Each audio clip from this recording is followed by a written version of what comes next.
bounds.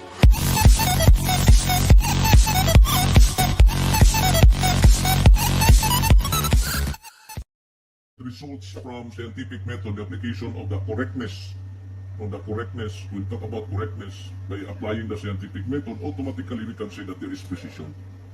Now, we can automatically say that the findings based on a thorough investigation of the cause or causes, we can arrive at certainty or precision, if not accuracy.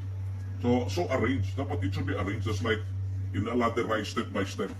Like for example, when you are asked to solve a certain mathematical equation in calculus, for example, and then your answer may be correct, or if not, your answer is correct, but your solution is wrong. How can you convince your professor that you did not cheat? How you convince your professor that you are really the one who solved the equation? Because an erroneous solution cannot come up with a correct answer. No, it's highly unlikely. No, it's so unlikely that a program, a bachelor, let's say for example, you're making making a program in your thesis, you're doing a program, and there's a fault or an error in the program, you cannot justify, and that program will really never run. Even a single tawag yan,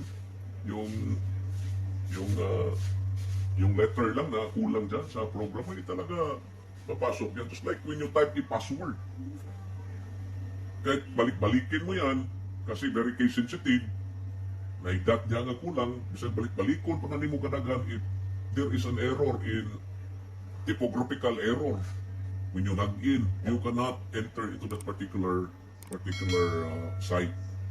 Kaya nga nagyos sa kasultati sa una naglagot ko, kaya mo insist ko siya nga, tama din lagi ang iyang pagkuhan sa password. Tama din, di ko na siya masipyat. Akong gilan, di ka masipyat doon sa imong password, posible kayo doon nga, di ka kasunod sa itong klase. Sige daw, balikan daw na daw pagayon. So ang yahan yung password, adunay space. And he forgot. And then he acknowledged, of course, his mistakes. His error, not mistake. So thoughts, because the moment we process, when we use our mind, umito na itong utok, because thinking is an act, thinking is a process, thinking is an operation, there is always a thought, there is always an idea. Then what we are going to arrange is the idea that we have in the mind. Since we cannot set aside the use of language, we cannot abandon or depart from using language when we think. So therefore, we have to analyze it in accordance with precision and correctness. So that is logic as the precise and correct arrangement of thoughts, thinking, analysis. Classification of logic. There are two general classifications of logic. The first classification is on the validity of reasoning. And the second one is on the approach in arriving at knowledge. So I'd like to emphasize first, what is this classification of logic based on validity of reasoning? There are two. So don't forget, there are two. Formal logic and material logic. Or some authors would call this objects. Kitawag na itong objects of logic.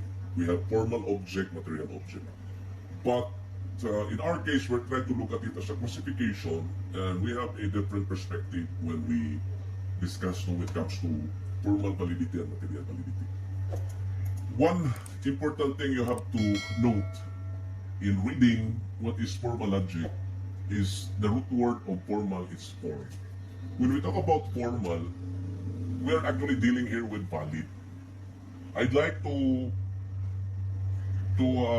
change the nomenclature of formal validity, material validity, into a simple idea of valid and sound.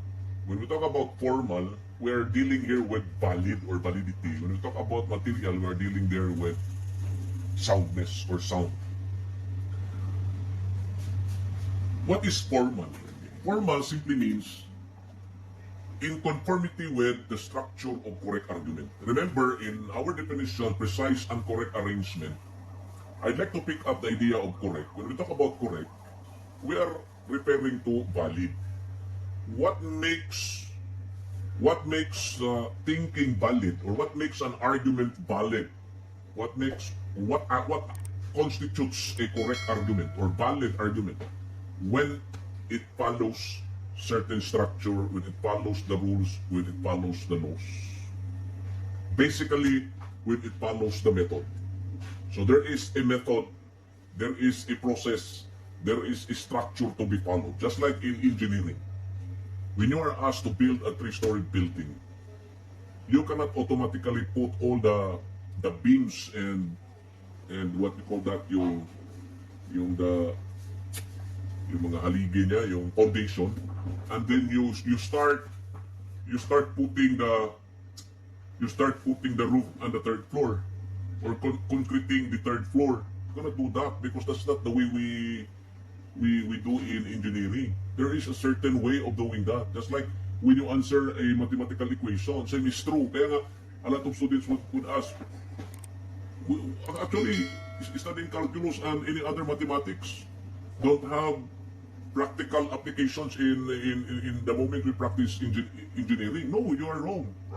The mere fact that you are taught on how to solve problems, there lies therein a very important lesson in life. That's also solving our own problems, especially in our own profession.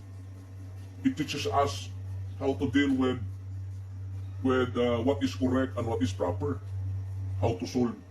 Let's say, for example, you are asked to build a 20-story building on a sand or in the swamp. So you have to check. There are certain rules to follow or procedures to follow before you will proceed to establishing or building the building. So just like also true with structuring our mind when we argue. So natay kitawagan na formal and valid. We'll elaborate more on this the moment we reach the discussion on the 10 rules of categorical syllogism. But for purposes of discussing formal logic or validity and soundness, so it is therefore concerned with the aspect of the form which has something to do with the correctness or sequence or following the rules, as I made mention to you a while ago.